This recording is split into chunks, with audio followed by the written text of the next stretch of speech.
পদার্থবিজ্ঞান বইটির আজকে আরেকটি গুরুত্বপূর্ণ আমরা একটি ছক নিয়ে আজকে আলোচনা করব। এই দেখতে পাচ্ছেন যে ছকটি, এই ছকটি নিয়ে কিন্তু আজকে পুরোপুরি আলোচনা করব।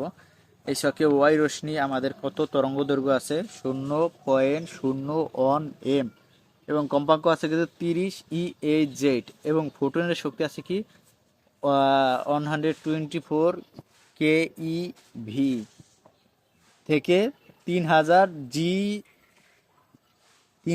GeV পর্যন্ত, ঠিক আছে।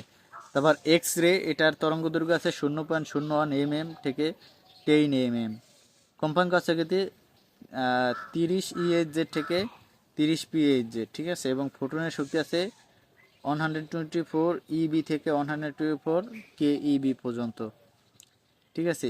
এবং ইউভি আছে কিন্তু 10 থেকে 318 nm এবং কম্পাঙ্ক আছে 30 PHz থেকে 719 THz থেকে। আমাদের ফোটনের শক্তিটা তাহলে কত 3.3 EV থেকে 12 EV, ঠিক আছে। খুব কঠিন পড়াতে আজকে অল্প একটু পড়ালাম, পরবর্তী ক্লাসে আরও পড়াবো। পরবর্তী ক্লাস ভিডিও চ্যানেলটাকে সাবস্ক্রাইব করে সাথে থাকুন। ধন্যবাদ সবাই।